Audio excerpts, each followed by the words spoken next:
오늘은 지난 시간에 하다가 중간에 이제 잠깐 멈춘 데부터 계속 가도록 하겠습니다. 자, 이제 오늘은 아마 이 지난번에 하다가 멈췄던 이 섹션을 끝낼 수 있을 것 같은데요. 그러니까 휴먼 헬스에 어떤 식으로 플랜트 바이올로지가 영향을 미쳤는지에 대한 이제 마지막 섹션이 되겠습니다. 자, 오늘은 이제 아고넛, 약자로 에고라고 부르는 요 단백질에 대해서 일단 공부를 해보도록 하겠습니다. 자, 에고는 이 small RNA의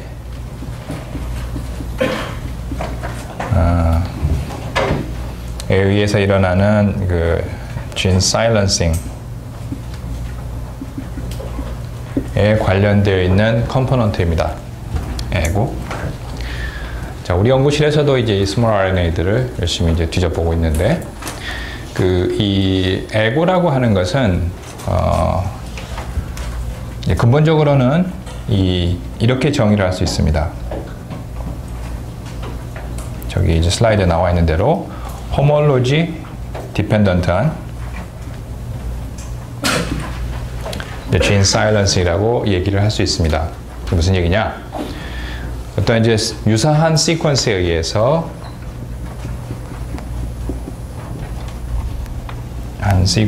의해서 유전자의 발현이 침묵이 되는, 우리가 이제 이 공식 번역을 유전자 침묵이라고 번역을 하는데, 유사한 시퀀스에 의해서 어떤 유전자의 발현이 정지가 되는 또는 발현이 되지 않는 것처럼 되는 그러한 현상을 우리가 이제 gene silencing, 특히 homology dependent한 gene silencing이라고 하는데, 이 homology dependent한 gene silencing은 이 plant science에서는 꽤 오래전부터 알려져 있었어요. plant science에서 다음과 같은 현상이 예전부터 알려져 있었습니다. 그래서 뭐냐면은 이름을 co-suppression이라고 불렀는데, 예전부터 알려져 있던 현상은 co-suppression입니다. 자, 이 co-suppression은 뭐냐? 자, 이 이름에서 여러분들 무엇을 짐작할 수 있습니까? 같이 suppression 되는 거죠? 같이 뭔가 suppression 돼요.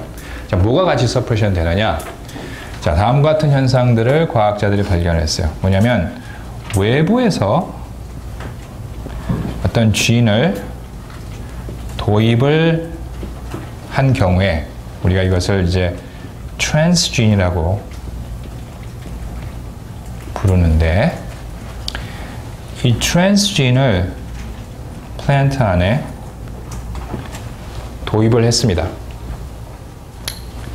그랬더니 플랜트 안에, 이 안에 있던 어떤 이제 유전자들이 많이 있겠죠. 수만 개의 유전자들이 있는데, 우리가 집어넣어줬던 트랜스진과 유사한 서열을 갖고 있는 녀석이 플랜트 안에 있었다면, 그 유사한 서열을 갖는 유전자의 발현도 줄어들고, 또 내가 넣어준 트랜스진의 발현도 줄어드는 것을 발견을 했습니다.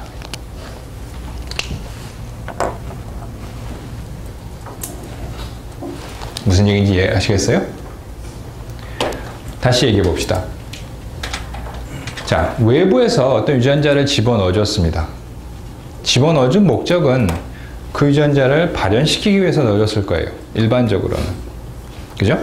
발현시키려고 넣었는데, 넣어봤더니 발현이 안 돼.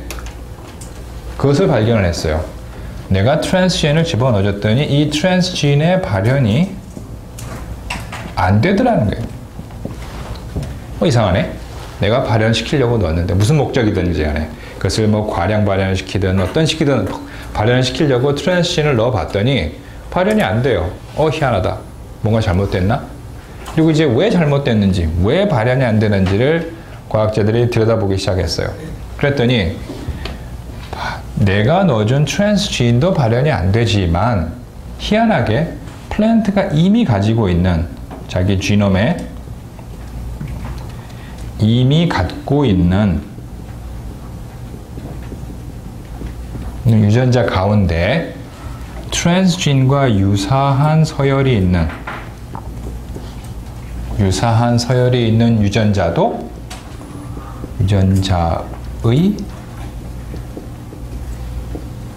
발현도 같이 떨어져 있는 것을 발견을 했어요. 자, 정리를 하자면 외부에서 집어넣어준 트랜스진과 그거와 유사한 서열을 갖고 있는 플랜트에 있는 유전자의 발현이 둘 다 트랜스진도 발현이 떨어지고 그 유전자의 발현도 동시에 떨어지는 것을 발견을 했어요. 그래서 이름을 co-suppression이라고 이름을 붙였습니다. 그래서 같이 억제가 된다. 발현이 억제가 된다라는 이제 현상을 발견했어요. 자, 그러면 희한하죠? 트랜스진을 집어넣어줬어요. 발현을 시키는 목적으로. 자, 그런데 이게 희한한 이유는 뭐냐면 어떤 경우에는 발현을 잘 합니다. 발현에 아무런 문제가 없어요. 그런데 또 어떤 사람들은 자기네들은 이러이러한 컨스트럭트를 만들어서 트랜스진으로 도입을 했더니 그거는 발현이 안 되더라 라는 현상을 발견했어요. 그러니까 모든 트랜스진이 다 발현을 잘하는 것도 아니고요, 모든 트랜스진이 다 발현을 안 하는 것도 아니고, 이게 케이스 바이 케이스로 어떤 거는 발현을 잘 하기도 하고 어떤 거는 안 하기도 하더라는 것을 발견했어요. 즉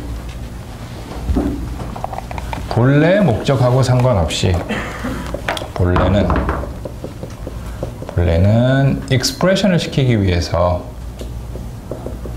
이러한 용도로 트랜스진을 집어넣어줬는데, 도입을 시켰는데 그 본래의 목적과 달리 또는 목적에 부합하게, 목적과 달리 발현이 안 되는 경우도 있었고요, 목적에 부합하게 발현이 잘 되는 경우도 있었어요. 그런데 발현이 안 되는 경우에는 희한하게 지놈 안에 들어있는 유사한 시퀀스, 호몰로거스한 유전자의 발현도 동시에 떨어지더라 라는 것을 발견했습니다. 목적과 부합하게 발현을 잘 하는 경우에는 상관없어요. 그냥 이 영향이 아무것도 없는데, 호몰로거스 유전자에는 영향이 별로 없는데, 목적과 달리 트랜스진의 발현이 잘 안 되는 경우에는 호몰로거스 유전자의 발현도 떨어져 있더라 라는 것을 발견을 했고, 이게 이제 이 두 개의 유전자가 양쪽 다 억제가 되기 때문에 이 현상을 co-suppression이라고 이름을 붙였습니다.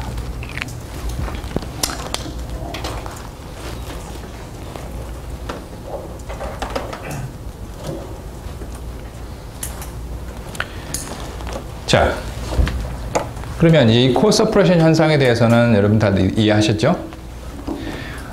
co-suppression이 일어났어요. 그래서 이제 이게 왜 일어나는지는 몰랐지만은 희한하게 저러한 현상이 일어나는구나 라는 것을 알게 되었고, 구체적인 메커니즘을 모르는 상태에서 이제 메커니즘을 몰랐지만 모르는 상태에서 저러한 현상을 이용하기 위해 다양한 이제 방법들이 개발이 됐어요. 그러니까 내부에 있는 이제 지놈에 있는 유전자의 발현을 줄이기 위해서, 제가 방금 얘기했던 이 co-suppression이라고 하는 현상을 이용을 해서 외부에서 어떤 이제 트랜스진을 트랜스인을 도입을 하면 이제 내가 넣어준 트랜스인이 발현도 잘 안 되고 내가 본래 타겟을 하려고 했던 떨어뜨리려고 했던 유전자의 발현도 잘 떨어지는 이러한 현상들을 이용을 해서 내부의 지놈 안에 존재하는 유전자의 발현을 떨어뜨릴 용도로 이제 사용을 했어요. 이런 식으로 구체적인 이제 메커니즘을 모르고 그냥 이러한 목적으로 그냥 사용하는 경우들이 왕왕 있었어요. 그런데 이 현상이 구체적으로 이제 밝혀지기 시작한 데는 다음과 같은 중요한 단백질이 발견되면서 이제 그 현상이 이제 밝혀지기 시작합니다. 그래서 우리가 에고 또는 뭐 아고넛이라고 얘기를 하는데, 에고 스펠링 어떻게 되냐? 까먹었다.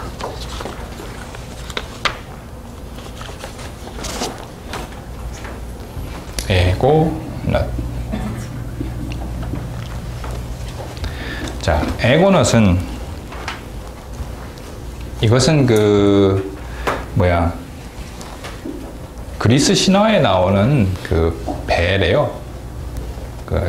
이게 노아의 방주 같은 그런 배인데, 이걸 이제 왜 이 뮤턴트 이름을 이렇게 붙였냐면, 이제 이 아라비돔시스를 키워보면은요, 씨가 이렇게 맺히는데, 이제 우리가 이것을 이제 실릭이라고 얘기하고요. 이게 이 안에 이제 씨들이 들어있어요. 씨가 이렇게 들어있고요. 씨가 들어있으니까 얘네들은 씨방이라고 합니다. 욕과 비슷하지만 이제 씨방이 있는데, 이것은 사실 이제 두 개의 그 암술이 붙어 있어요. 그러니까 서로 퓨즈되어 있는 형태거든요. 그래서 위에서 이렇게 내려다보면 실릭이 이렇게 있고요. 가운데에 septum이 지나갑니다. 그래서 위에 있는 거랑 아래에 있는 거, 이게 두 개의 이 암술이 붙어 있는 형태인데, 이 뮤턴트가 되면, 에고넛의 뮤턴트가 되면 이 두 개가 붙어 있는 것이 이렇게 벌어져요.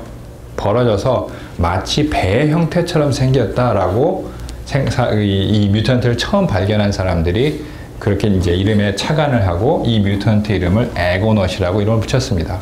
그러니까 결국 이 당시에 이제 이 처음에 이 뮤턴트가 발견이 됐을 때는 이제 이 현상이 어떻게 일어나는지는 모르지만, 어쨌든 뮤턴트의 모양이 이렇게 두 개가 붙어있던 암술이 까져 있고 그것이 마치 배처럼 생겼다. 아무래도 이걸 이제 제가 잘 그리긴 어렵지만 잘 흉내를 내서 그려보면, 이게 이제 본래는 이렇게 두 개가 붙어 있어야 되는데, 이게 이제 벌어지니까, 이렇게 벌어지니까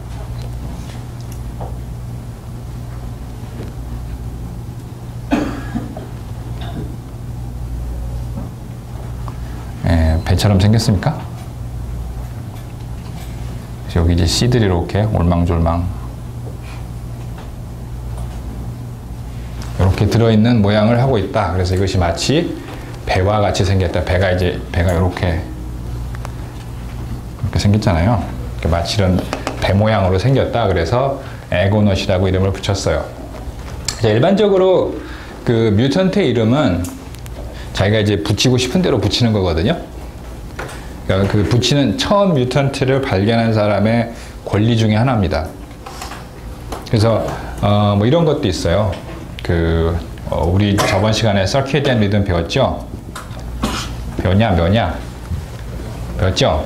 서큐디안 리듬은 이제 이 개일 주기, 거의 하루를 주기로 이렇게 갔던 게 반복이 되는데, 이 사람들이 처음에 이제 이 TOC라고 하는 유전자를 하나 발견을 했어요. 그래서 이름을 톡이라고 붙였죠. 이제 톡은 본래 자기 풀네임이 있는데, 그래서 이 사람들이 이제 계속 또 다른 연구를 계속 하다가, 우리가 이 초침이 어떻게 갑니까? 영어로. 틱톡 하고 간다고 그러죠. 우리는 째깍째깍 하고 간다고 그러는데. 그래서 이제 어떻게든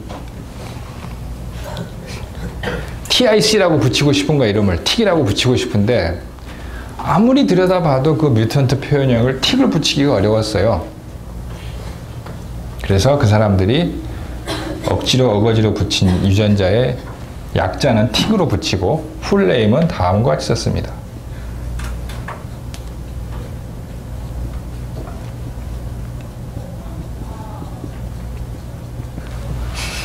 그래서 앞글자 이렇게 따서 틱이라고 붙였어요. 자, 그러면 우리가 보통은 뮤턴트를 보고 이름을 붙이면 그 뮤턴트가 그 이름이 뮤턴트의 어떤 표현형을 보통 설명을 하거든요. 예를 들어 우리가 처음 시간에 배웠던 아일리스 있죠. 아일리스는 표현형이 뭡니까? 눈이 없어요. 그러면 어떤 유전자가 망가졌을 때 눈이 없어지니까 걔가 본래 하는 일은 눈을 만드는 유전자일 겁니다. 반대로 또 초파 유전자 중에 이런 게 있어요. 뮤테이션 됐더니 날개가 없어지더라. 그 뮤턴트 이름은 윙리스입니다. 이렇게 그 돌연변이 초파리들은 날개가 없어요. 그래서 이 과학자들이 그걸 보고 이제 윙리스, 날개가 없는 뮤턴트다라고 붙였고, 그럼 본래 이 정상적인 윙리스는 하는 일이 뭘까요? 날개를 만드는 걸 거예요. 그러니까 보통은 뮤턴트의 표현형과 반대 역할을 그 정상적인 단백질들은 하고 있는데, 자, 그럼 이 유전자는 아무런 그 유전자의 펑션하고는 상관없는 이름을 붙여놨어요. 그래도 그 처음 붙인 사람의 권리를 인정을 합니다. 그래서 이 톡 유전자에 서로 이 인터랙션 하는 파트너는 틱입니다. 틱은 타임 포 커피예요. 자, 그래서 어쨌든 이거를 발견한 사람도 자기가 이제 그리스 신화를 많이 읽었는지 어쨌는지 모르겠지만 이제 이런 알고넛이라고 하는 이름을 붙였어요. 우리는 이제 그리스 신화 같은 걸 잘 안 읽잖아요. 그래서 우리가 이름을 저런 거 잘 안 붙이는데, 이 사람들은 그런 신화에서 따온 이름들이 되게 많아요. 보면은 자기네들이 그런 걸 많이 읽어서 그런지 어쨌든 이제 에고넛이라고 하는 이름을 붙였고요. 에고넛은 이런 이제 이 실릭이 벌어져서 마치 배처럼 생겼다라고 하는 이름을 따서 붙였는데, 당시에는 이 에고넛이 스몰 RNA하고 어떤 관련성이 있는지는 전혀 몰랐어요. 처음에 발견됐을 때 1990년대 후반에 발견이 됐는데, 이제 몰랐다가 나중에 이러한 사실을 알게 됩니다. 자, 이제는 우리가 스몰 RNA에 대해서 조금만 더 공부를 해봅시다. 스몰 RNA. 자, 요새 핫필드 중에 하나죠. 스몰 RNA. 스몰 RNA는 이제 말 그대로 작은 RNA입니다. 작은 RNA이고요. 이 작은 RNA가 주목을 받게 된 것은 이것이 처음에는 데그레데이션에 의한 어떤 바이 프로덕트가 아니겠느냐라고 생각을 했지만, 이 자체가 자기의 그 호몰로지를 갖는 호몰로거스한 그 트랜스크립트에 결합을 해서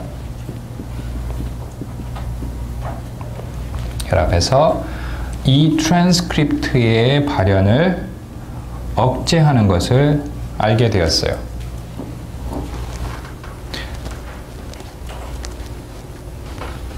스몰 RNA에 대해서는 다들 배웠죠? 오늘은 그냥 마이크로 RNA에 대해서만 얘기를 하도록 합시다. 스몰 RNA는 뭐 siRNA도 있고 피위도 있고요, 테지도 있고 여러 종류의 RNA들이 있어요. 엄청나게 많아요. 자, 이것이 이제 이러한 그 주목을 받게 된 데는 몇 가지 이제 독특한 점이 있었기 때문에 주목을 받았습니다. 첫째, 작은 RNA로서 트랜스크립트의 발현을 억제를 한다.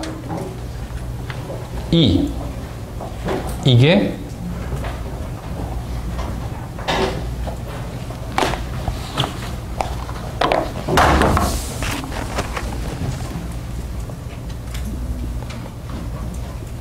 컨서브 되어 있고 다양한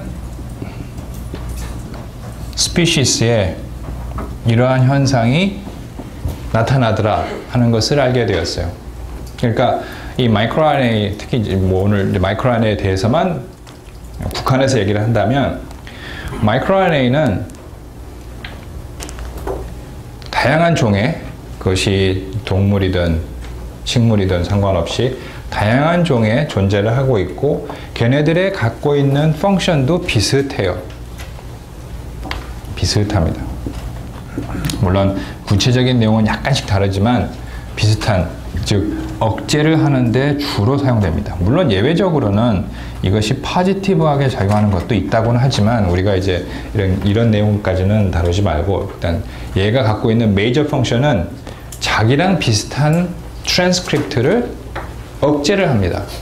억제를 하는데 그 억제하는 현상이 다음과 같이 일어나요. 자, 마이크로 RNA는 말 그대로 작은 RNA인데 정상적으로 트랜스크립트를 만듭니다.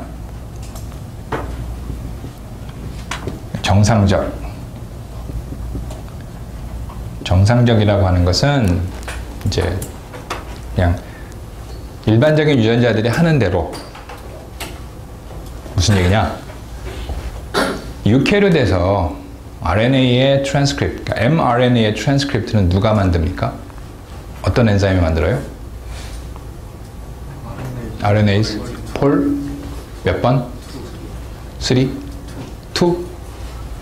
2냐 3냐? 2가 많지. 3는 뭐 만드니? 3는 tRNA를 만들죠. 그게 이제 우리가 정석이라고 생각하고 있어요. 자, RNase 폴리머레이즈 2에 의해서 만들어집니다. 자, 이렇게 만들어진다는 것은 얘가 일반적인 mRNA가 보이는 그러한 특성들을 웬만큼은 다 갖고 있다는 얘기예요. 무슨 얘기냐? RNase 폴리머레이즈 2에 의해서 만들어지면 앞에 캐핑도 일어나고요. 뒤에 폴리 A 테일도 붙습니다. 캡도 일어나고 폴리 A 테일도 일어나게 되는데, 정상적인 유전자처럼 트랜스크립트가 된 다음에 얘네들의 구조를 보면은 이 안에 이러한 인버티드 리핏 구조를 갖고 있어요.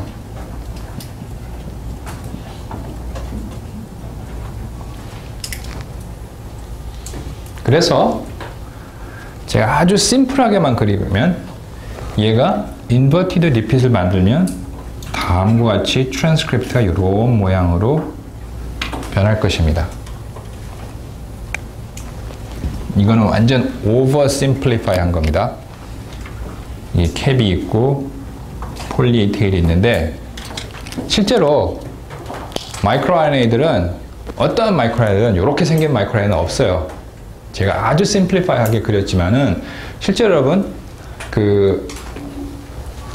희한하게 아직도 우리가 모르는 것이 많은데, 희한하게 RNA 시퀀스를 얼라인을 해보세요. 얼라인은 무슨 얘기냐, 이렇게 비슷한 시퀀스가 매치되도록 이렇게 배열을 해보면 엄청나게 많은 2차적인 구조를 만듭니다. 그러니까 제가 이런 형태로만 그렸지만은 실제로는 RNA의 세컨더리 스트럭처는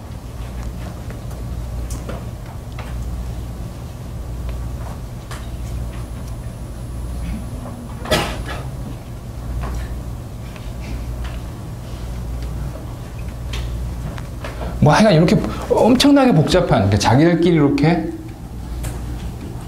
부분적으로 매치가 잘 일어나는 이러한 구조를 만들어요. 그런데 우리가 모르는 게 많다고 그랬잖아요. 이렇게 실제로 만들까? 모릅니다. RNA 구조하는 것은 쉬운 일이 아니에요. 그리고 실제로 인비버 상태에서 셀 안에서 이러한 형태의 세컨더리 스트럭처를 만드는지는 사실 아직 모르는 게 많아요. 그래서 제가 이렇게 그린 이유는 이 부분에서 이제 마이크로 RNA가 만들어지게 되는데, 실제로 이렇게 복잡한 모양을 만들지만은 그냥 제가 아주 심플리파이 해서 이런 모양을 만들었습니다. 자, 그러면 너무 복잡하게 가지 말고 복잡한 건 다음 학기에 하고. 자, 여기 inverted repeat이 있다고 그랬어요. 그러니까 서로 이제 이렇게 트랜스크립트가 있다가 요렇게 이제 자연스럽게, 그러니까 뭐라 그러나, 화학에서 보면은 프리 에너지라고 그러나? 그러니까 자유 에너지가 이렇게 낮아지는 형태로, 그러니까 안정화된 형태로 이러한 형태를 스스로 만들 거라고 생각을 하고 있고요. 이 사이에서는 서로 RNA 간에 더블 스트랜드를 부분적으로 만들 거라고 우리들이 이제 생각을 합니다. 그래서 제가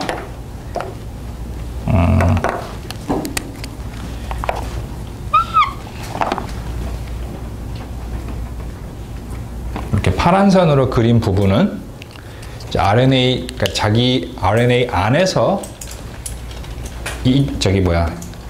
더블 스트랜드를 만드는 그러한 형태로 존재하고, 나머지의 것들은 싱글 스트랜드로 존재를 한다고 이해를 하십시오. 물론 이런 구조를 보면은 사실 이러한 싱글 스트랜드로 존재하리라고 생각되는 지역들도 사실은 이렇게 더블 스트랜드를 만들긴 하지만은, 그거는 이제 그렇게 들어가면 너무 복잡하니까 제가 이렇게 심플리파이를 해놓고 이러한 헤어핀 형태를 만든다고 생각을 하시면 됩니다. 그러니까 이제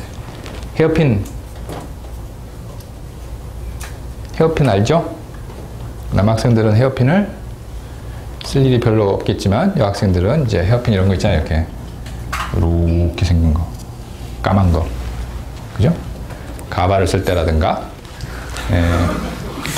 머리를 잘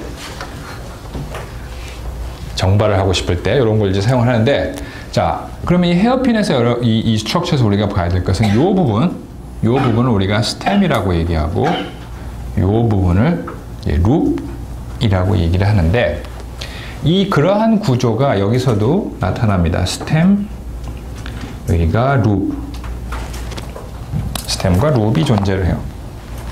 자, 그러면 여기서 이제 뭐 구체적인 내용은 빼고 이 파란색으로 나타낸 부분에서 마이크로 RNA가 만들어지게 되는데, 이 마이크로 RNA 보통은 21 뉴클레오타이드에서만, 어떤 경우는 24까지 가기도 하는데, 보통 21 뉴클레오타이드 정도의 이 조그만한 RNA 쪼가리가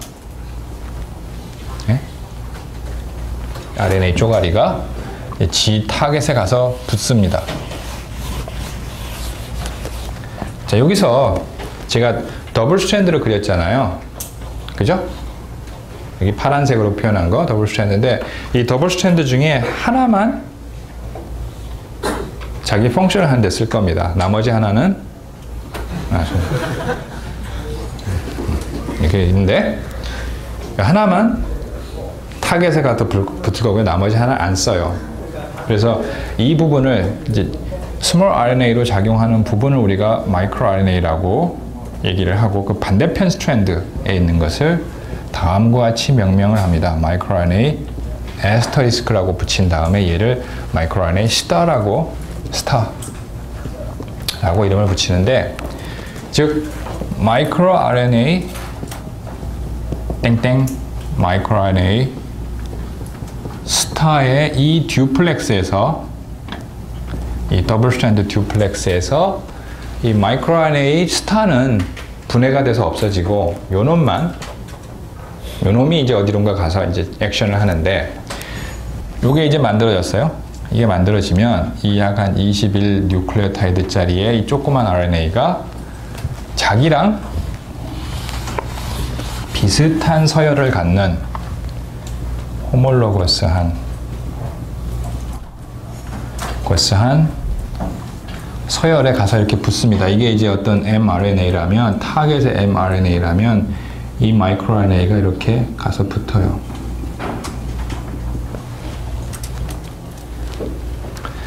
자, 이 부분도 사실 우리가 모르는 게 많아요. 제가 mRNA를 이렇게 선으로 그렸지만 선으로 존재하는 mRNA는 아마 없을 거예요.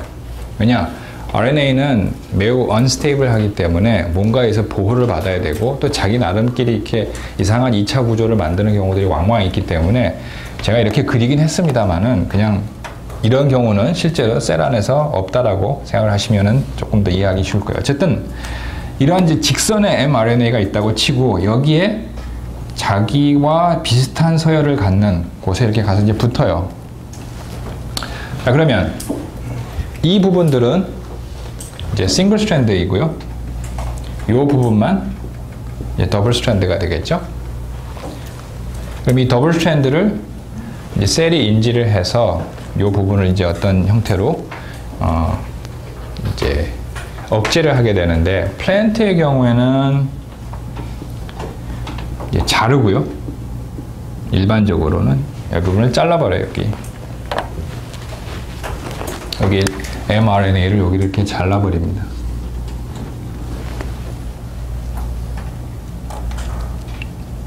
자르고 이 마이크로 RNA는 다시 리사이클해서 또 써요.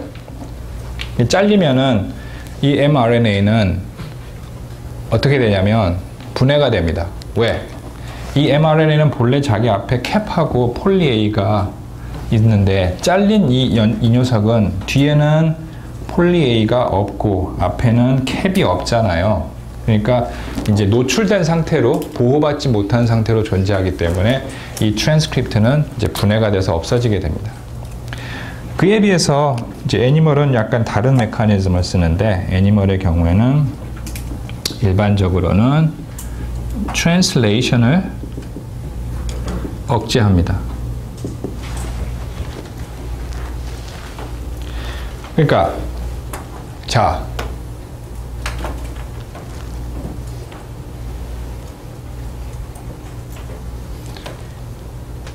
마이크로 RNA는 지금 제가 방금 얘기했던 대로 두 개의 서로 큰 킹덤의 양쪽에 다 존재하죠.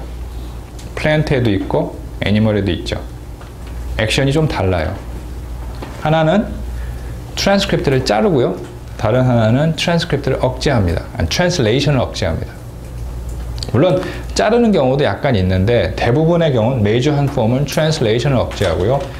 플랜트의 경우에는 메이저한 폼들은 메이저한 프로세스는 이 트랜스크립트를 자르는 거예요. 자, 그러면 우리가 진화를 믿든 안 믿든 간에 플랜트하고 애니멀이 생기기 아마 전에 그것을 조물주가 만들었던 진화상의 어떤 리니지를 따라가든 마이크로 RNA라고 하는 것은 아마 그 전부터 있었을 것이고 그러면서 두 킹덤이 갈라지고 나서는 아마 서로 다른 어떤 메커니즘을 쓰기 시작했을 것이다 라고 우리가 추정할 수 있어요. 마치 우리가 매즈박스하고 뭐하고 호메오박스하고 헉스나 이런 계열의 호메오박스하고의 차이를 우리가 배웠듯이 분명히 이 둘은 플랜트하고 애니멀 전부터 아마 있었을 것이고 갈라지고 난 다음에서는 서로 다른 이제 그 어떤 선택적인 기작을 썼는데 아마 마이크로 RNA도 마찬가지로 플랜트하고 애니멀이 갈라지기 전부터 존재를 했는데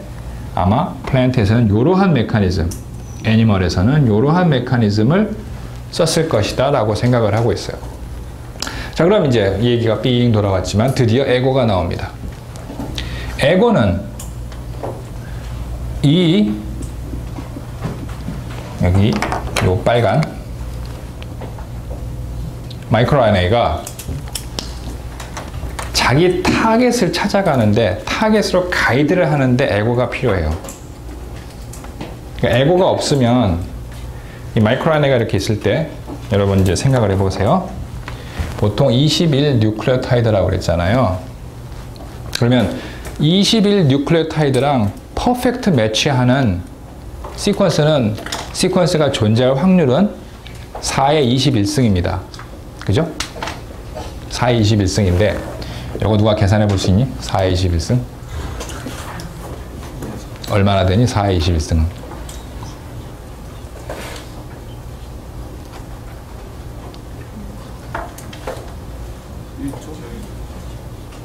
1조는 내가 다룰 수 없는 범위이기 때문에 10의 몇 승이라고 얘기해봐. 10에 12승? 그 정도 나와요? 10에 12승? 맞니? 10에 12승? 오케이. 자, 10에 12승인데, 이거는 이제 퍼펙트 매치인 경우이고요. 마이크로RNA가 보면 보통 1개, 2개, 3개 정도는 달라도 가서 이제 붙더라고요. 그래서 이걸 이제 조금 줄여보면 4에 한 뭐 19승 정도까지는 뭐 액션을 하는 것 같아요. 그러면 4에 19승, 4에 19승은 얼마냐? 요새는 세상이 좋아져가지고 얼마냐? 물어보면 막 물어봐. 얼마야? 응, 얼마야? 응. 너 그 4에 10에 12승이라고 했잖아. 어? 요거 4에 19승. 얼마야? 10에 10승? 10에 10승? 10에 10승. 자, 그러면 아라비도프시스 지놈의 사이즈가 얼마라고 그랬어요? 그럼 아라비도프시스 말고 휴먼 지놈 30억 개면 3 곱하기 10에 9승. 자, 그러면 대충 이 밸류를 비교해 보면 21 뉴클레오타이드 정도의 스몰 RNA가 퍼펙트하게 또는 니어 퍼펙트하게 가서 붙을 수 있는 확률을 가진 시퀀스는 그렇게 많지는 않아요. 그래서 플랜트의 경우에는 이제 거의 니어 퍼펙트한 것들이 가서 이렇게 붙은 다음에 요거 이렇게 자르게 되는데, 그러면 이게 자기랑 비슷한 시퀀스가 있을 때 가서 이렇게 그냥 휘휘 돌아다니다가 자석처럼 철썩 달라붙는 게 아니라 누군가가 도와주면 훨씬 더 잘 붙을 거예요. 그럼 그걸 도와주는 놈을 누가 하느냐? 바로 어디 갔어? 지워버렸네. 이 에고라고 하는 놈이 마이크로RNA하고 자기의 타겟하고랑 잘 붙을 수 있도록 이것을 가이드를 해줍니다. 그래서 이걸 다시 이제 정리를 하면 크게 써보면 에고라고 하는 것은 이 마이크로RNA가 자기의 타겟을 찾아가는데 이것을 가이드를 해줘요. 가이드를 한다는 것은 뭐 쉽게 생각해서 이 마이크로RNA의 손을 잡고 손을 잡고 도대체 너랑 맞는 놈이 누구냐? 라고 이제 여러 트랜스크립트를 찾아다니는 거죠. 오케이? 자, 이렇게 타겟을 찾으러 다니는 역할을 해줘서 이제 우리가 그걸 가이드한다고 그러는데, 에고는 마이크로RNA가 자기의 타겟을 찾으러 다니는 것을 가이드를 해줍니다. 도와줘요. 어느 타겟을 찾아갈 것인지를 이제 도와주는데, 따라서 이제 이 에고가 플랜트에서 발견이 된 이후에 사실 이 마이크로RNA의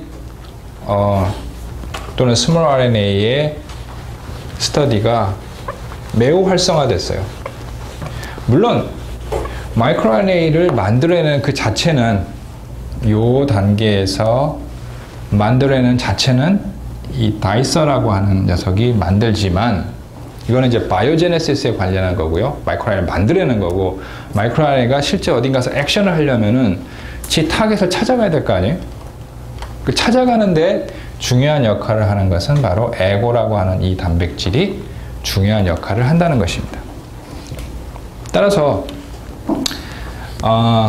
마이크로RNA의 바이오제네시스, 그러니까 만들어지는 쪽에서는 다이서, 플랜트에서는 이제 DCL1이라고 불리우는 이 녀석들이 매우 중요한 역할을 하고요.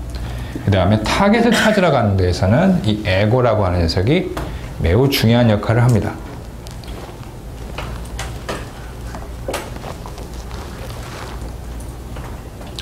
자, 그러면 이제 이 에고를 가지고 뭐에다 써먹냐 봤더니 여러 가지 것들을 우리가 이제 이 마이크로RNA에 의해서 일어나는 어떤 병들, 스몰 RNA나 또는 마이크로RNA에 의해서 일어나는 여러 가지 현상들을 조절할 수 있더라 하는 것을 알게 되었어요. 예를 들자면 이제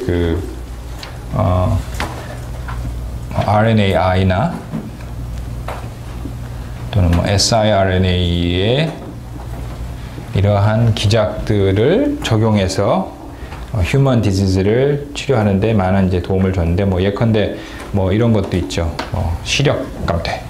나이가 들수록 시력이 떨어지게 되는데, 뭐 이런 거라든가, 뭐 알츠하이머라든가, 또는 뭐 몇 가지 뭐 오토이뮨 디지즈들,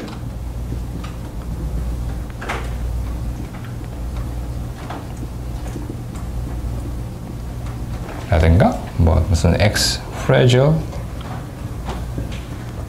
크로모솜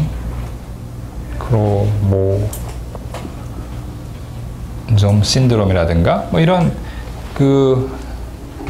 것들, 또는 무슨 뭐 간염 바이러스, 헤파타이티스 B라든가, 뭐 이런 스몰 RNA가 관련되어 있는 여러 가지 디지즈들에 아주 중요하게 적용할 수가 있었어요. 그래서 여기서 얻어진 이 에고가 가이드를 해가는 그런 과정을 이제 플랜트에서 먼저 밝혀내고, 그것을 이제 다른 휴먼 디지즈 쪽에서도 많이 적용을 했습니다. 내추럴 베리에이션을 보도록 합시다. 자, 이 내추럴 베리에이션은 여기 이제 genetic variation을 집어넣었는데, 내추럴 베리에이션은 무엇이냐? 그 이름에서 뜻하는 대로 자연적인 변이입니다. 자연적 변이. 자연적 변이는 그럼 도대체 뭐냐? 자연적 변이는 뮤테이션이 자연적으로 존재하는 거예요. 자연적으로 존재하는 뮤테이션들. 자, 무슨 얘기냐? 보통 우리가 뮤테이션은, 우리가 이제 실험실에서 다루는 뮤테이션들은 인위적으로 유도한 뮤테이션들을 많이 사용을 해요. 여러 가지 무슨 뭐 감마레이를 쏘인다든지 무슨 뭐 뮤타젠을 처리를 해서 뮤테이션을 만들고 하는 것들이죠. 인위적인 뮤테이션. 자, 이것은 뮤테이션으로서의 가치는 있지만은 그 각각의 뮤테이션이 어떠한 biological significance를 갖고 있는지 아닌지는 사실 검증하기가 어려워요. 근데 요걸 한번 제가 얘기해 보면 이 차이가 조금 더 드러날 것입니다. 뭐냐면 어떤 개체가 있고요. 이 개체는 어느 한 곳에서만 사는 것이 아닙니다. 뭐 한국에 살 수도 있고 미국에 살 수도 있고, 뭐 한국에서도 남쪽, 북쪽, 뭐 해안 쪽 여러 다양한 그 지역에서 어떤 개체가 살면은 그 지역은 각각의 처한 환경이 다 다릅니다. 광주기도 다르고요, 뭐 습도도 다르고요, 온도도 다르고요, 다 달라요. 다 다르니까 각각의 지역에 어댑테이션한 녀석들이 그 지역에 살게 되고, 결국 이 마이크로 인바이러먼트라고 우리가 이제 칭하는데, 그 해당 지역의 마이크로 인바이러먼트에 적응해서 살아남은 녀석들이 거기서 살아요. 따라서 근데 이 개체들이 뭐 우리나라만 예를 들어 보면, 자, 요거 독도도 찍었어요. 네, 독도. 자, 여기서 사는 개체하고 여기서 사는 개체, 여기서 사는 개체. 자, 우리나라는 좀 작으니까 우리가 크게 뭐 유럽을 들어봅시다. 유럽은 제가 지도를 그릴 수가 없지만 이렇게 생겼다고 치고 여기 영국이 있다고 칩시다. 그러면 이쪽 좀 북쪽 노르웨이에서 사는 그런 개체하고 저쪽 남쪽 스페인에서 사는 개체는 분명히 자기가 처한 환경이 달라요. 그렇기 때문에 이것들이 지난 수천 년 동안 살아오면서 자기 나름대로의 뮤테이션이 축적이 되어 있어요. 그리고 그 뮤테이션이 축적이 돼서 거기서 잘 적응해서 살고 있어요. 따라서 이 녀석에서 발견되는 뮤테이션들은 아마도 여기에 환경에 잘 적응한 녀석들이라고 우리가 생각할 수 있고요. 여기에서 발견된 뮤테이션들은 이쪽 지중해 해안의 환경에 잘 적응되어서 나타난 뮤테이션이라고 우리가 생각할 수가 있습니다. 그런데 저는 이제 이렇게 두 개의 단순히 극단적인 예를 들었지만 이 중간에 수없이 많은 존재하는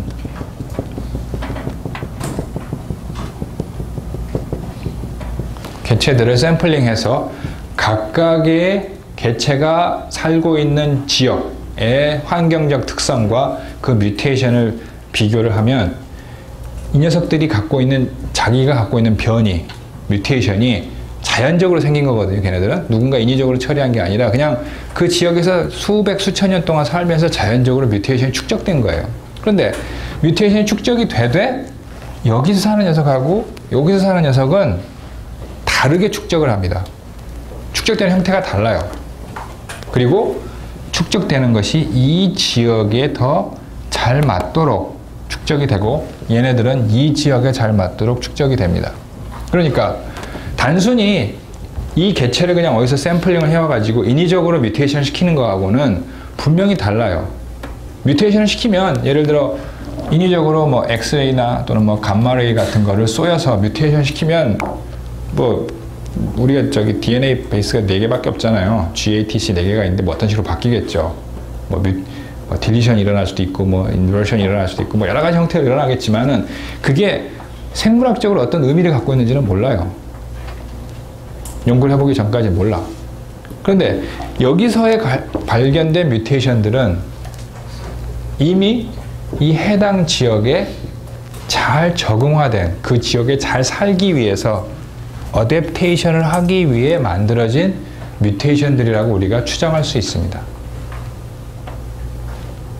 그래서 이 내추럴 베리에이션은 지금 그 상당히 핫 필드 중에 하나예요. 왜냐? 그냥 무작위적으로 만든 뮤테이션이 아니라 그것은 어떤 의미를 갖고 있는 뮤테이션들이에요. 그 각각이.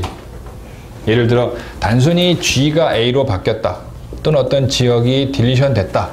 라는 게 인위적인 뮤테이션에서는 그냥 만들어질 수 있는 온갖 possible 뮤테이션 중에 하나지만 어떤 특정한 곳에서 발견된 뮤테이션은 이게 어떤 해당 환경에 적응하기 위해서 만들어진 뮤테이션이라는 어떤 의미를 갖고 있어요. 그래서 이 내추럴 베리에이션을 조사하는 것은 매우 매우 중요합니다. 그러니까 간단하게 한마디로 하자면 어떤 바이올로지컬 미닝을 가지고 있는 뮤테이션들이에요, 걔네들은. 자, 그래서 locally adapted 된 어떤 특정한 환경에 어떤 지리적으로 환경에 잘 어댑테이션 되어 있는 개체에서 그 개체들끼리 시퀀스를 비교하면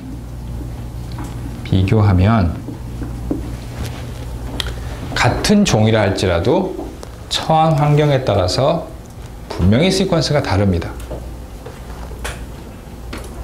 사람들도 달라요. 여러분 시퀀스를 앞으로 한 몇십 년이 지나서 한 10,000원, 20,000원에 시퀀싱을 할 수 있게 된다면 여러분들의 그 샘플을 다들 뽑아가지고 한번 시퀀싱을 해볼 수도 있겠죠. 그러면 시퀀스가 다 다를 거예요. 그런데 이제 휴먼 사이언스에서 관심이 있는 것들 중에 하나의 대표적인 사례들은 뭐냐면 유전적인 데 일어나는 질환들입니다. 그러니까 자기의 의사와 상관없이 자기의 어떤 비헤이비어하고 상관없이 자기의 지노타입에 의해서 후세에 전달이 되는 그러한 것들이죠. 예컨대 뭐 그런 지노타입에 의해서 야기되는 질환의 뭐 대표적인 것들은 뭘 들 수 있을까요? 유전에 의해서 결정되는 그런 유전병의 사례는 뭐가 있냐고 내가 물어봤어요. 헌팅턴 디지즈. 오케이. 헌팅턴 디지즈에 대해서 좀 설명을 해볼 수 있으니? 헌팅턴 디지즈 같은 경우는 이제 폴리 그러니까 같은 반복서열 반복되는 이 시퀀스가 계속 반복이 되는데 그것이 나이가 들면서 점점 이렇게 짧아지잖아. 그래서 어느 한계 이하로 짧아지면 어떤 그 병이 발병한다라고 우리가 보통 알고 있고, 또 다른 사례가 있을까요? 잘했어. 예? 혈우병도 좋은 사례예요. 자, 그런 그 유전에 의해서 결정되는 병을 공부하기에 이제 그 인위적으로 뮤테이션을 시켜놓고 그 병을 일으킬 수는 없잖아요. 그래서 그 해당 지역에 사는 이렇게 locally adaptation 된 그런 개체들에서 시퀀스를 분석을 하고 그 시퀀스로부터 환경과의 영향을 우리가 테스트를 해본다면 이것이 아주 흥미로운 그리고 많은 그 정보를 제공할 수가 있을 것입니다.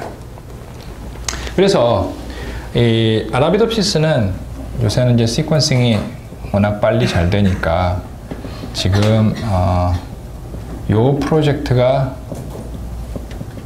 거의 끝나가고 있어요. 이제 초기 페이퍼는 나왔는데 뭐냐면은 1000개의 그 아라비도프시스를 모아서 이제 1000개라고 하는 것은 아라비도프시스는 이제 한 종인데 그 종 중에 서로 다른 타입들이 있어요.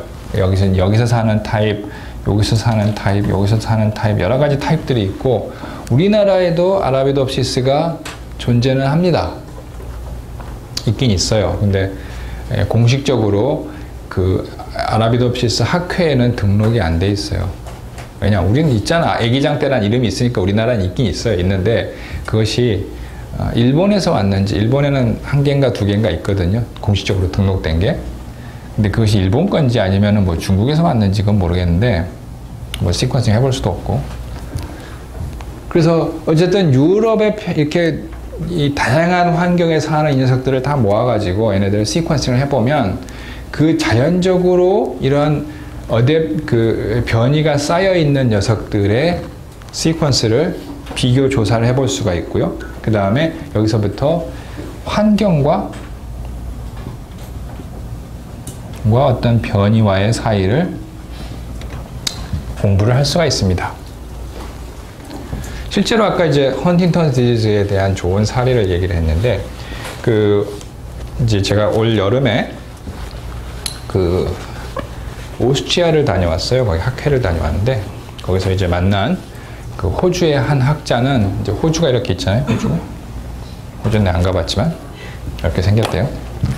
여기서 이제 다양한 그 이제 애기장태들이 사는데 이 애기장태들을 다 이제 샘플링을 해가지고 이제 시퀀싱을 했어요. 이 내추럴 베리에이션을 조사를 했더니 이 각각의 지역에서 사는 그 애기장태 중에 아까 우리 친구가 얘기했던 대로 이 헌팅턴스 디지즈와 유사한 이런 그 트리플리케이트이 개체마다 길이가 차이가 나는 것을 알게 되었고 이걸 가지고 이제 스크린을 시작을 했어요. 얘랑 이거랑 밀접한 관련이 있는데 헌팅턴 디지즈를 가진 사람들을 다 모아가지고 샘플링 하거나 거기다 다시 뮤테이션을 시키는 것은 거의 불가능하거든요. 그래서 이 친구는 대신 플랜트를 가지고 이 스크린을 시작을 했어요. 그래서 각 지역에서 모은 아라비도프시스를 다 모은 다음에 이렇게 트리플리케이트 차이가 나는 녀석들을 다 모으고 여기와 헌팅턴 디지즈의 헌팅턴 디지즈를 치료할 수 있다고 생각하는 약물하고 얘네들을 바인딩을 시켜봤어요. 시켜봤더니 어떤 특정한 그 아라비도프시스에서는 훨씬 더 잘 듣는 약물이 나온 거야. 무슨 얘기냐? 이제 우리가 이걸 이제 케미컬 제네릭스라고 우리가 보통 또는 뭐 지노믹스라고 보통 얘기하는데요. 이거 뭐냐면은 케미칼은 그냥 그 화학물질을 합성할 수가 있잖아요. 짧은 시간에 수만 가지의 케미칼을 합성할 수가 있는데 다양한 형태의 케미칼을 합성을 해놓고 여기에 이제 결합을 시켜보는 거예요. 어떤 데 더 잘 결합하는지. 이런 종류의 일은 휴먼에서는 하기가 거의 불가능합니다. 예를 들어 여러분들이 헌팅턴 디지즈를 갖고 있는 환자라고 가정을 해봅시다. 여기에 이 예를 들어 한 3만 가지의 케미칼들을 하나씩 다 먹여보고 어떻게 되는지, 너 오늘은 이거 먹어봐, 내일은 이거 먹어봐. 그래서 그 효과를 볼 수가 없어요. 그런데 지금 이 경우에는 이 케미칼 라이브러리를 이 아라비덥시스에 처리를 해서 어떤 케미칼이 잘 결합을 하는지를 알아내고, 거기서부터 이제 스크린을 통해서 얻어낸 케미칼을 진짜 이제 이 임상 실험에 들어갈 겁니다. 그러니까 이제 이런 종류의 라지 스케일 지네릭스나 스크린은 사실 휴먼 페이션트에 대해서 하기는 엄청 어려워요. 어려운데 이제 이런 플랜트를 가지고는 이런 종류의 일을 하기가 쉽다는 것이죠. 그래서 이것도 이러한 그 사례도 내추럴 베리에이션과 디지즈를 치료하는 하나의 중요한 이제 사례가 될 것입니다. 그래서 올 여름에 이제 스크린의 결과가 나왔고, 아마 이제 지금쯤이면은 이제 임상 초기 단계에 들어갈 겁니다. 케미칼을 아이솔레이션 했으니까 그 실제로 잘 워킹을 하느냐. 그러면 이제 거기서 컨트롤이 있어야 되겠죠. 무슨 컨트롤이냐면, 기존에 잘 워킹한다고 기존에 시판되고 있는 약 이 라이브러리 안에서도 디텍션이 됐느냐라는 걸 봐야 될 거예요. 무슨 얘기인지 아시겠어요? 기존에 다른 실험들을 통해서 예를 들어 A라고 하는 이 컴포넌트가 잘 워킹을 하니까 이걸 이제 약으로 팔았었는데, 이 A라고 하는 컴파운드가 여기 들어있는데도 불구하고 이 스크린에서 안 나온다면 그 스크린 자체가 별로 이렇게 신뢰성이 떨어지는 거죠. 그런데 이제 그 친구가 했던 결과를 보면 이 A라고 하는 컴파운드가 여기서도 나왔고, 그 A라고 하는 컴파운드보다 훨씬 더 효과가 좋은 다른 컴파운드들, 뭐 B, C, D 뭐 이런 것들이 이 라이브러리 안에서 건져졌단 말이에요. 그러면 이제 이런 컴파운드들에 대해서 실제로 이제 임상 실험에 들어가는 거죠. 자, 오늘은 그 다음 섹션을 이제 잠깐 하고 넘어가도록 하겠습니다. 그 이제 다음 섹션은 이제 실제로 이제 플랜트 사이언스에 조금 더 깊게 들어가 보는 내용인데, 여기서 이제 제가 실제로 공부를 하고 있는 주요 전공으로 삼고 있는 부분에 대해서 조금 더 들어갈 것입니다. 자, 일단 오늘은 개념 정의만 하도록 할게요. Developmental Transition입니다. 트랜지션은 우리가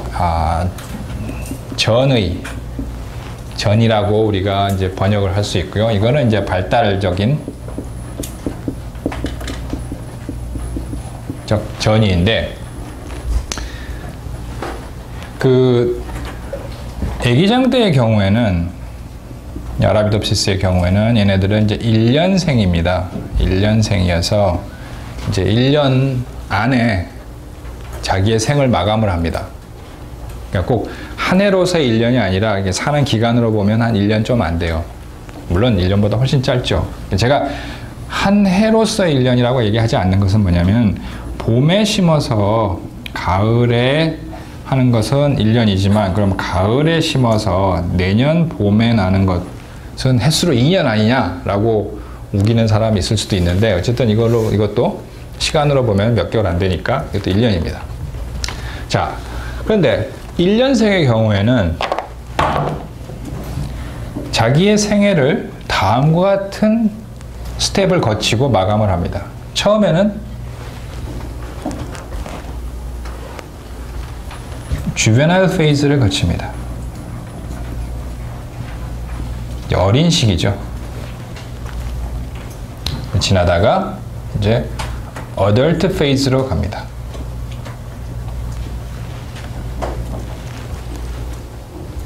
뭐 사람으로 치자면 청소년기를 거쳐서 이제 성인기로 가게 됩니다. 여러분은 어덜트 페이즈에 들어섰죠? 뭐로 알 수가 있습니까?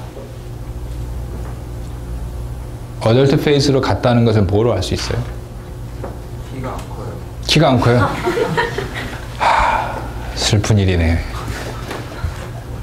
키가, 생식력.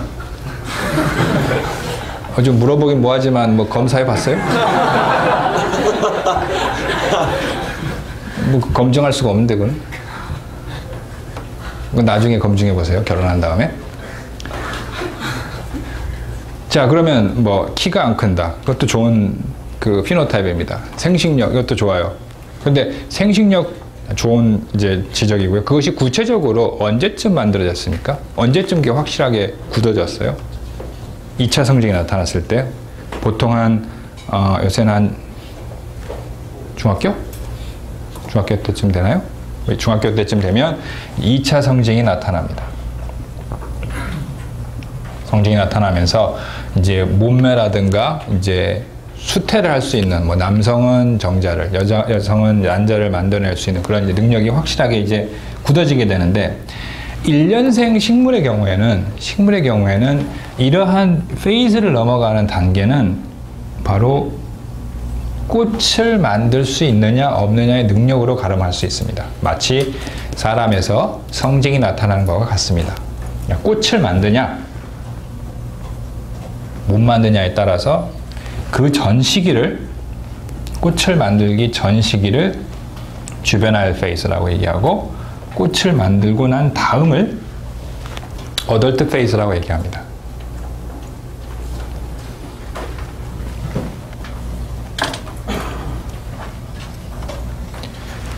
자, 그럼 요거는 이제 이미 꽃이 다 폈잖아요.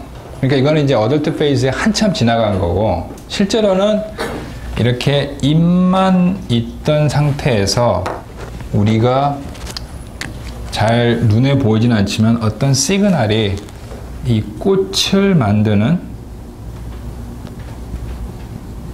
세포를 만들기 시작하면 그때부터가 어덜트 페이즈입니다.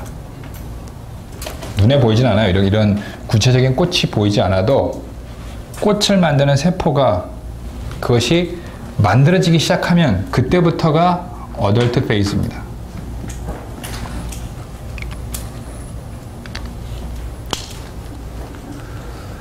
그러면 눈으로는 이 꽃을 만드는 세포가 보이진 않아요. 눈으로는 보이지 않아. 그런데 이미 그 안에서는 눈에 보이진 않지만 어떤 일이 일어났고요. 이 일이 일어난다는 것은 제가 처음 시간에도 여러 번 얘기했던 대로 여러 가지 환경의 조건을 모니터링 해보고 지금 이 상태가 내가 꽃을 피우기에 적당한가 안 한가를 모니터링을 하고 모니터를 한 다음에 결정을 합니다. 야, 내가 이제 꽃을 피워야 되겠다. 그런데 플랜트 디벨롭먼트는 동물과 다르다고 그랬어요. 동물은 어떤 픽세이션 되어 있는 스텝을 거칩니다. 여러분들 뭐 내가 2차 성징을 앞당겨야 되겠다. 그리고 뭐 고기를 열심히 먹는다든가 나는 2차 성징 싫어. 나는 안 나타나야지. 그리고 뭘 해봐야 어느 일정한 디터민된 스테이지에서 항상 나타납니다. 그렇지 않아요? 나 머리가 하나 더 있었으면 좋겠어 하고 아무리 뭐 머리에 좋은 호두 먹어봐야 여러분 뇌는 하나밖에 없어요. 그런데 플랜트는 이 시기를 자기가 이렇게 자유자재로 조절할 수가 있기 때문에 이 모니터링을 해서 결정을 하고 나서 그때부터 이제 이 꽃을 만드는 세포를 만들기 시작하면 눈에 보이진 않지만 이미 이제 어덜트 페이즈로 넘어갔는데 그럼 이 어덜트 페이즈로 넘어가게 만드는 요 결정 과정, 즉 다시 얘기해서 모니터링 과정, 어떻게 모니터링을 하고 결정을 한 다음에 어떻게 얘를 만드느냐, 이 두 개의 스텝이 앞으로 여러분과 저와 한 학기 내내 공부를 할 내용입니다. 어떻게 모니터링을 하고 결정을 내리고 난 다음에는 어떻게 얘를 만드느냐. 이것은 동물로 치면 2차 성징을 언제 할 것이며 일단 결정을 내리고 나면 각각의 그 생식기관에 필요한 세포들을 어떻게 만들 것이냐에 관한 문제하고 똑같습니다. 다시 정리하자면 여러분하고 저하고 이제 남은 한 학기 동안 중간에 휴일도 없더라고요. 보니까 불행하게. 그동안 여러분들하고 나랑 씨름할 내용들은 외부 환경의 변화를 어떤 식으로 모니터를 해서 일단 결정을 하고 나면 어떻게 만들 것인가. 그런데 이 결정은 픽스되어 있는 것이 아니라 자유자재로 변한다고 그랬어요. 변하니까 그럼 이 결정 과정, 이 모니터링 과정이 매우 중요하겠죠. 이게 괜찮은 상황인지, 지금 내가 강의를 끝내도 괜찮은지, 조금 더 해도 될 것인지를 내가 모니터링 합니다. 여러분 눈을 보면서 지금 많은 사람들은 지금 지쳐가고 있어요. 눈에 보여. 그럼 내가 이제 강의를 그만해야 되겠다 라는 생각이 듭니다. 또는 눈이 초롱초롱하다 그러면 야, 이거 내가 더 해도 되겠구나. 근데 결정을 하는데 지금 내가 모니터를 해보니까 한계치에 도달했어 지금. 조금만 더 했다가 큰일 나겠어요. 그래서 오늘은 여기까지 해서 모니터링 한 다음에 강의를 끝내도록 결정을 하겠습니다. 아시겠습니까? 네. 자, 오늘 다들 수고했습니다.